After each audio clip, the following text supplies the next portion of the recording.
I love the pick. As someone voting for Donald Trump and J.D. Vance in 2024, as I have told you all, I love the pick of Minnesota Governor Tim Walz. He's a disaster. I thought surely Kamala will pick Josh Shapiro, Democrat governor of Pennsylvania. It's a no-brainer. He's the most popular political figure in the most important swing state in America. It is a no-brainer. The minute that she was the nominee, I said Josh Shapiro should be the pick. She didn't pick him. She didn't pick him because he's Jewish. This is a big deal.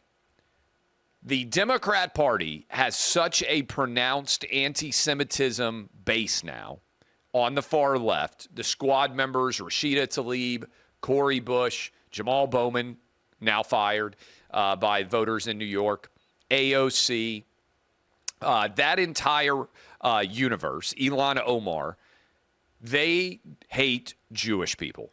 They don't believe Israel has the right to exist. They are cheerleading the college campus protest, which call Israel the perpetrator of genocide. They have bought into the idea that Jews are evil. They are anti-Semitic at their core. And it speaks poorly of Kamala, but it speaks very poorly of the Democrat Party that this is openly discussed on CNN and MSNBC and other left-wing outlets, New York Times, Washington Post, that Josh Shapiro's Jewishness is a major issue given the ongoing strife in the wake of October 7th in Israel. And as a result, Kamala Harris has, I think, kneecapped her campaign by picking a vastly inferior figure as her VP. Now, I would have gone Mark Kelly as my second choice. If I were going to go outside of the Midwest, I at least would have gone to a swing state. Mark Kelly has won in Arizona. Maybe he helps deliver Arizona, put it in play. She didn't. She went to Minnesota. If Minnesota is in play at all, Democrats are getting wrecked. Republicans have not won Minnesota since 1972. Trump almost won it in 2016. It was close again in 2020. Walz is a disaster of a pick. I think it's going to be the opposite of a VP bounce.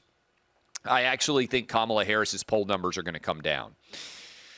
Because, to me, the first thing I think of from a political perspective when I think of Minnesota, I said it on Clay and Buck earlier. I said the first thing I think of when I think of Minnesota, I'm a sports fan, is how the sports fans of Minnesota are cursed. The Timberwolves, the Vikings, the Twins, the Minnesota, what are they? The Thunder? Not the Thunder. Whatever the Minnesota NHL team is named. I'm not even sure what they're called. Adam, let me know what the name of the Minnesota NHL team is. The Wild? I think they're the Wild. Anyway, I'm obviously not much of a hockey guy. Minnesota loses everything. They haven't won since Kent Urbeck pulled, I think it was Lonnie Smith, or was it Ron Gant? Another question for you, Adam. Who did Kent Herbeck pull off of third base? Like just lift him up and tag him out in the I believe it was the 1991 World Series, the one that Minnesota Twins won in 7 games.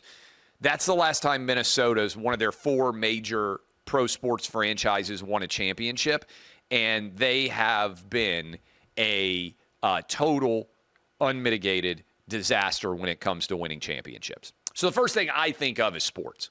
But if you're not a sports guy or gal, the first thing that I think many people think about is George Floyd and Minneapolis being allowed to burn for months during the BLM protest. I think about the fact that Minneapolis has seen a skyrocketing number of murders that have occurred in that location. I think about the fact that Minnesota's governor refused to call out the National Guard to protect the people of Minnesota. And I think about the fact that Kamala Harris raised money to bail out the looters, the violent burners, the arsonist, everyone that was involved in crimes. You now have, as J.D. Vance said, a tag team partnership defending the burning of Minneapolis. Kamala Harris bailed out the people who were arrested, the few that were, And Tim Walz refused to protect anybody, white, black, Asian, and Hispanic in Minneapolis by calling out the state guard. He's a failure. He also set up a COVID tagline where you could call in if you saw your neighbor violating COVID rules and turn them into the state. This guy is a disaster. When Rashida Tlaib and Ilhan Omar are doing cartwheels over your selection, when Bernie Sanders says that you are the most left-wing possible nominee, Kamala Harris doubled down on the left wing in her party.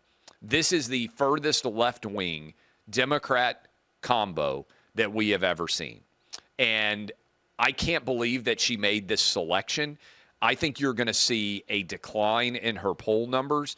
This is an unforced error. Josh Shapiro, I would have come on and I would have said what I told you already. Hey, this is the best choice you could possibly have made. This is a really good choice. And instead, they went and made a disaster of a choice. Ron Gant, by the way, pulled off third base, according to Adam, in the World Series the last time that the Twins actually won. Haven't forgotten. I was watching that game back in the day, 30 some odd years ago. Whatever the math is. Yeah, 30 some odd years ago. So I think Tim Walz is a disaster of a pick. Summing it up, he's directly connected to BLM. He said it was a good thing. Wife said she left the windows open of the mansion so she could smell the burning tires from the riots. Like, very strange. One might even say weird. He has put tampons in high school boys' bathrooms, elementary school boys' bathrooms, leading libs of TikTok to label him Tampon Tim, which I think is a heck of a way to describe him. He has also made the decision that children, that is minors, should be able to get gender reassignment surgery. Make no mistake what that means. That means he's fine with your dick getting chopped off. He's fine with your boobs getting chopped off. He's fine with minors making life-altering decisions that could sterilize them forever. And he believes if you're a parent that doesn't support gender reassignment surgery for your minor children, that your parental rights can be challenged and potentially removed over those issues. This is a super radical dude. And I think it's a disastrous pick. I think you're going to start to see Kamala's poll numbers decline on this because I think it makes her vulnerable to attack.